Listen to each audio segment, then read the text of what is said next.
question B.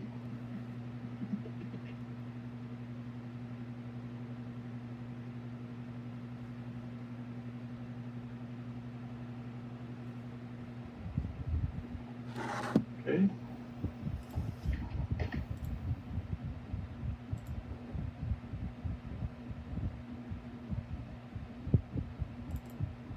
I'll explain what that is. So let's just make sure we know what we are saying. Okay, here we go.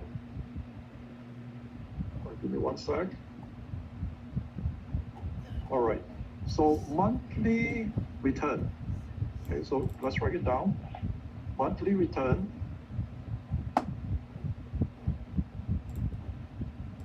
By the way, as I said, someone asked me this again, but it's something that I said at the beginning of class. I'm not recording the sessions, all right? One of the reasons is actually that there's some legal reasons. I know that some professors do, some of them don't, but generally most professors don't. The other reason is this is a 5-week course. I really want you to attend the classes. So that's one way to encourage it. Okay, monthly return. Let's make sure we get this. So let's just do one. Let's say for February. Okay. So for February, it's 105 divided by 100 minus 1. Okay, so if you do that, sorry, so that's equal to 1.05 or 5%.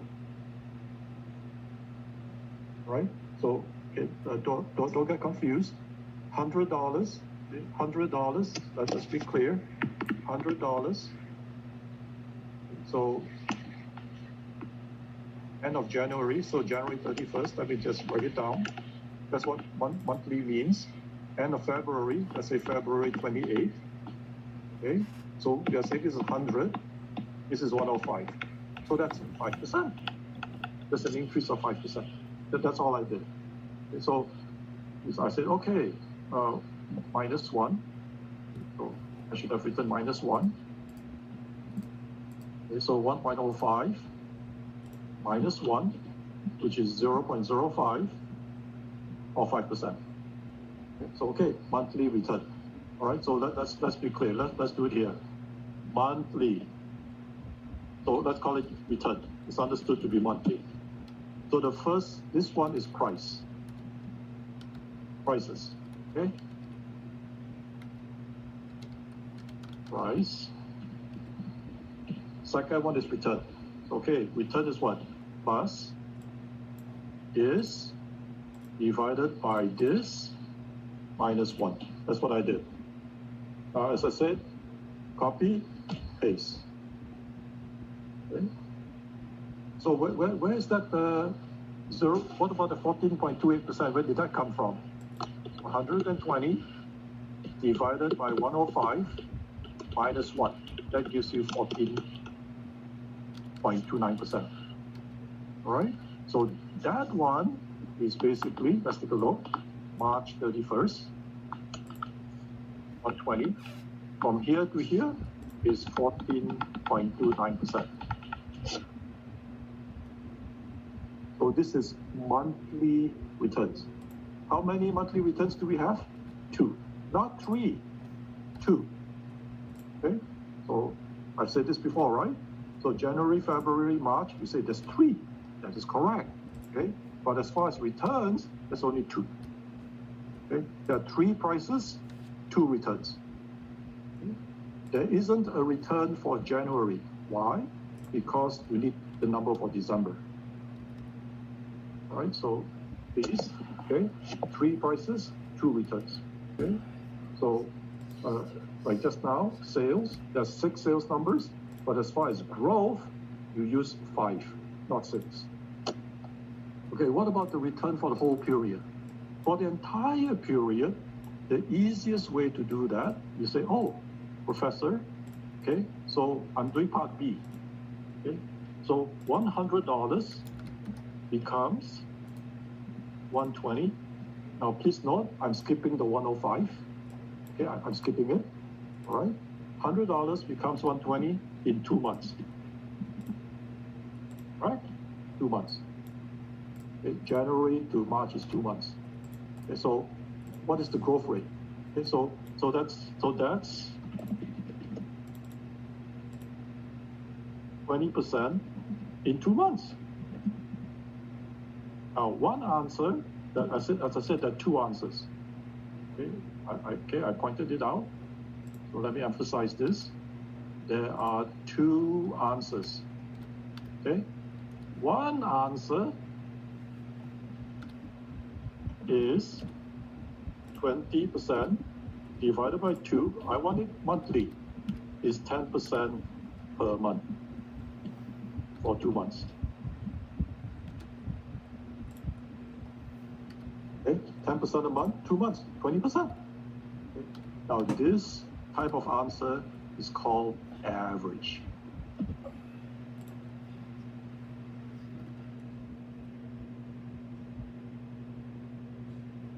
Average. Okay, so that's the average. Okay, now, but that answer does not take into account compounding. Okay. So one of the students, I didn't ask your name just now, sorry, said something about compounding. Okay. So this answer does not take into account compounding. Right? So if you want to take into account compounding, you have to do it this way. Okay. So what do you have to do? If you, and I want you to do both ways. Average. Okay. Average is very easy. There's no compounding. So average, all you have to do, the end number divided by the beginning number divided by 2. That's it. Okay. Compounding, you have to do it this way. Future value, present value, 1 plus G, 2. 2 because there are two periods. So January to March is 2 periods, not 3 periods. Okay. Find G. So the way you do this, the final number, that's the method I'm teaching you, divided by the initial number. Forget about the 105, okay? Forget about that one. Square root of 2, the number of periods, minus 1. So that's the formula I want you to use, okay? It's always square root of n is the number of periods, final number. If it's sales, use sales. If it's price, use price, okay? The initial number, minus 1. So, okay, how do you do this? Okay, so this one, let's do it. Okay, so how do you do this? Okay, I'll do it over here. Okay, so this is the compounded number. Compounded return. Okay, so I'm doing the compounded. Okay, so what do you do? So I use plus. Okay. Final number divided by, oops, sorry, too fast. Let me do it again. Okay, I'll use equal sign. You can use plus or equal sign, it doesn't matter. Final divided by initial. Okay. In this, use the caret sign. This is called the caret sign, which is the one where if you look for the number 6, you'll see it. In this case, square root is half. Okay, square root is half. Cube root is 1/3, so on. But don't forget to minus 1. So the answer is 9.54%. Thank you, Professor. I was just wondering, like, why would you want to compound the sales growth, though? Because, like, it's not. Oh, you do. Okay, No, so in finance, we prefer to use the compounded numbers always. Oh, okay. Even for sales, yes. Okay, yeah. Thank you. So accounting class might be different, but finance, we want to know how, it's basically the growth rate. Okay. Thank you. Thank you. All right, let's go back to this. So, okay, so going back to this, now take a look at, we did sales, so okay, so let me repeat. The 4.05 sales is the sales per year, 4.05% per year for 5 years. right? What about net income? Why is it negative? Take a look. Net income is negative because, take a look. Net income started at 23. It ended at 16, 7, okay, almost 17. In other words, it dropped. Net income has been dropping. So no surprise.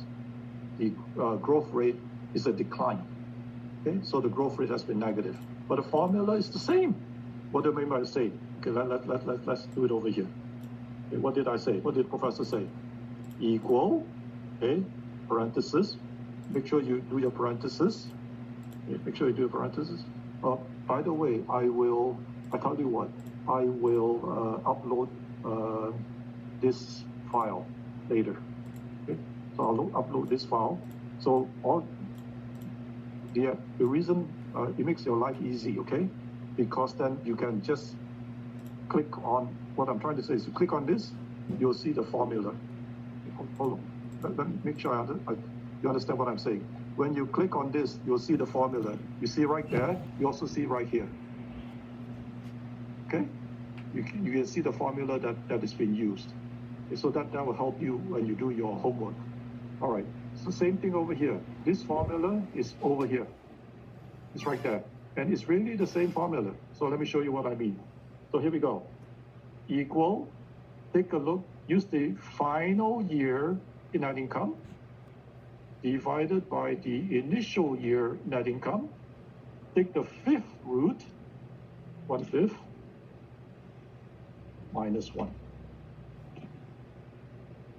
Okay, so 6.21%. Oops. Okay, so you can reformat this into a percentage. All right, so that's the answer right there. Okay, what about the row 10? Percent change in sales. These are annual. Okay, so this is not for the entire period. This is year by year, right? Just like remember for returns, the stock prices, I did monthly. Okay, so year by year is very simple. So how do you do this one? Okay, percent change in sales. So where did that 9117 come from? Okay, so take a look. It's from basically 2015 is 93, 2016 is 85. Sales has dropped. Okay, so year by year.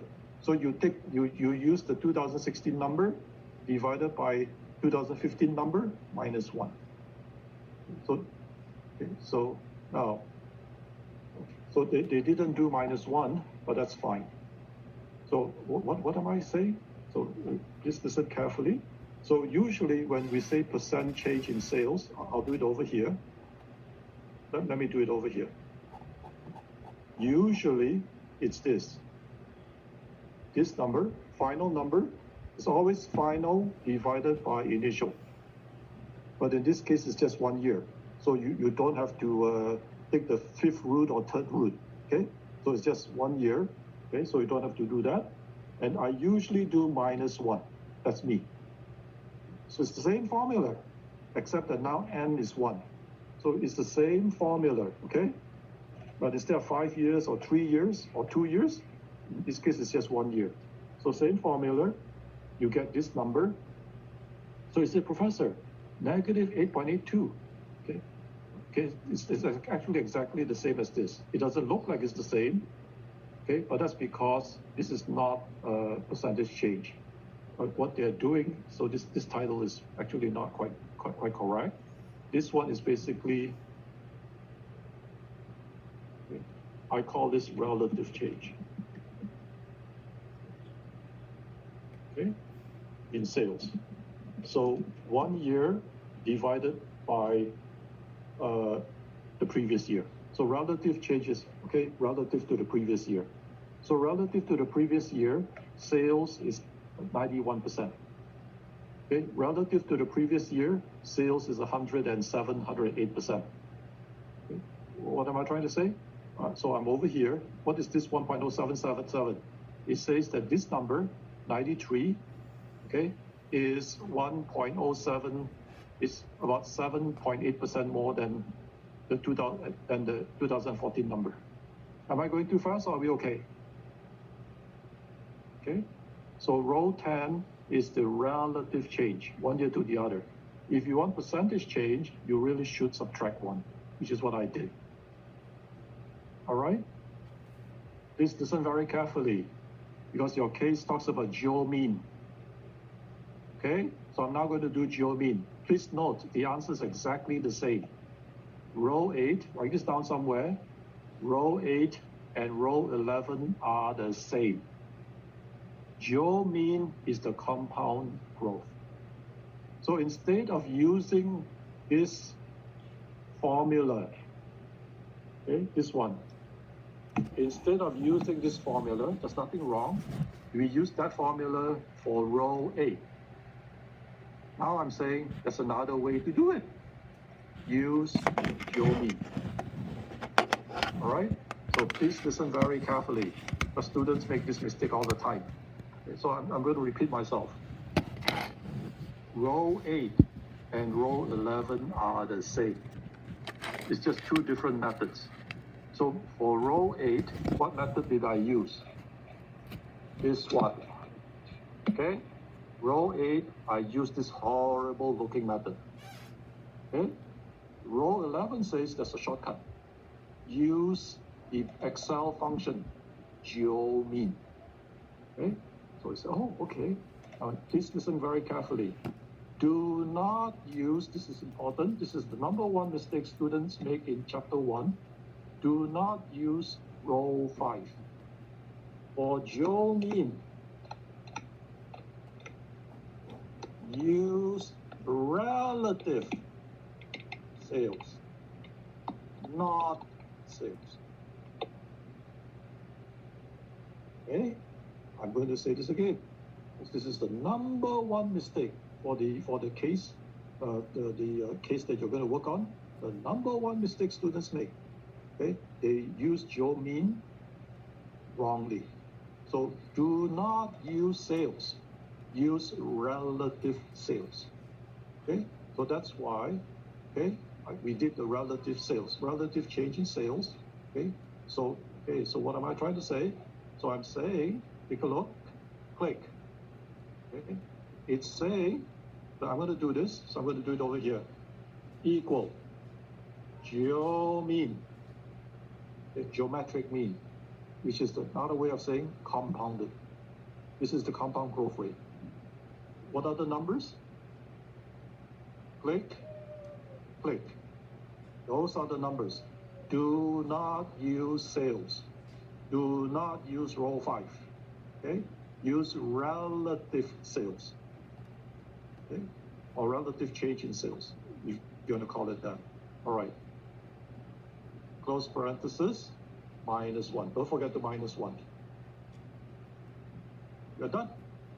This is the 4.05%. I prefer to call it relative sales. So let me change it a bit. Okay. Sales of 1 year divided by sales of the previous year. Geo-mean. Hey, now let's take a look at the case again. Okay, good. Let's take another look at the case. One sec.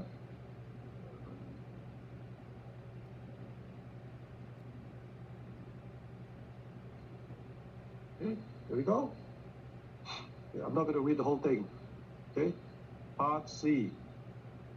All right, or part B. That's part B. Monthly return. I already showed you how to do it. Monthly return. So monthly return. Okay, let's be clear. Let's say April or Oracle. How do you calculate April's return? Let's take a look. April, Oracle, 4496 divided by previous month. Don't forget the -1. That's how you do part B. Okay? And then again, copy and paste. Right? You just do it for 1 month, copy and paste. Okay? So you can do it for January, copy and paste. Or you can do it for June, copy and paste, up to you. All right? Part C, total return for the entire period. What did I say, entire period? You take the final number, Let's do Oracle. Entire period. Final number is this. 50.14. Beginning number is this. 40.11. Fifth root, not sixth root, minus 1. All right? Total return for the entire period. Okay? This is actually the second part. This is the average monthly rate of return, compound average. Remember, so by taking the fifth root, we are making it monthly. Okay? All right. Average function, geo-mean function. Average function is very easy. Okay? You just take the monthly numbers and divide by 5. Yeah, right? Monthly, divide by 5. Okay? Geo-mean function. Line chart. Okay, we'll talk about line chart in a minute. All right, let's keep going. Don't forget the partial answers in the notes. Let's keep going. There we go, line chart. Oh, this is not line chart, this is a bar chart. Okay, so let me show you. All right, let's go back to this. I tell you what, I'm trying to find, this is also messy. Okay, let's use this. Okay. All right, let's use this. This is not the greatest, but never mind. Okay, so, okay, what am I trying to do? Give me one sec.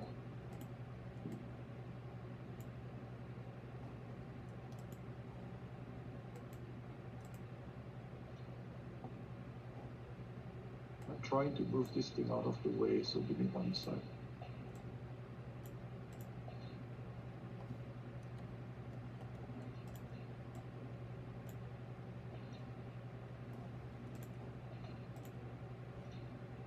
All right. Oops. I have it. Okay. Okay, so insert. All right, so give me one sec. Let me highlight this, 5 numbers. Insert, recommended chart. I'm just doing a simple one. All right.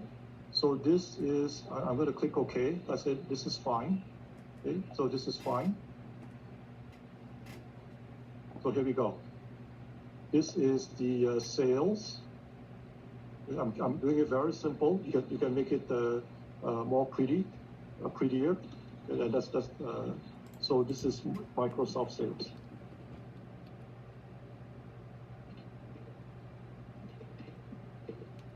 Okay. So now there are 6 numbers corresponding to the 6 years.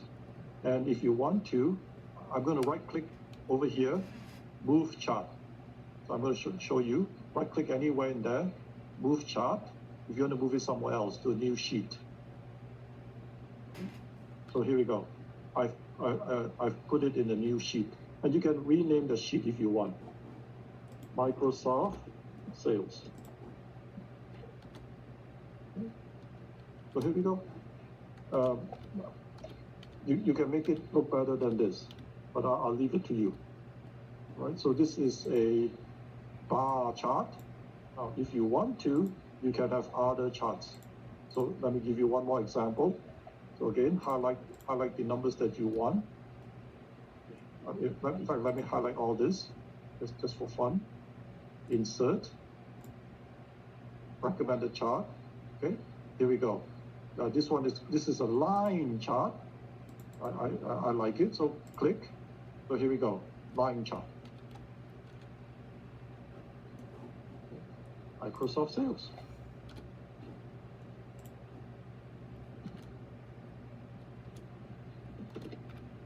All right, now if I did it too quickly, let me show you again.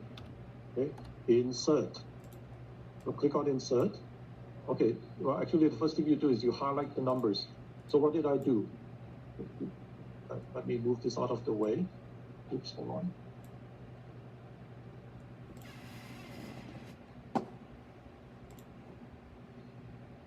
Okay, what? Let me just kill it.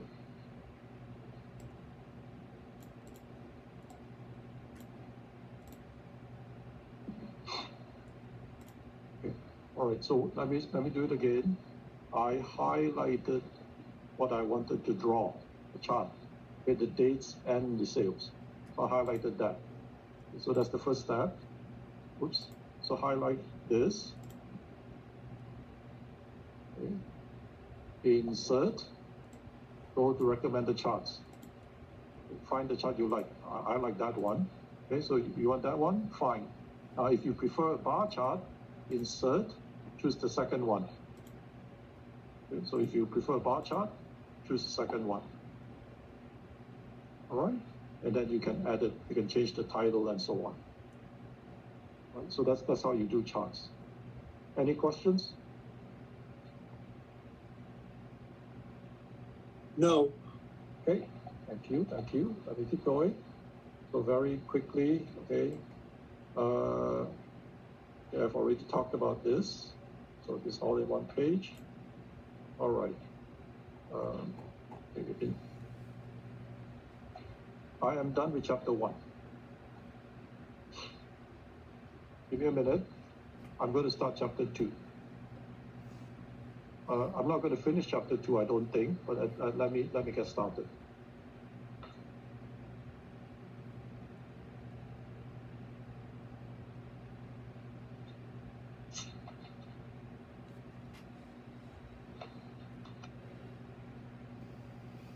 By the way, for those of you, the groups have been assigned, but for those of you who want to make changes, you can always email me later on.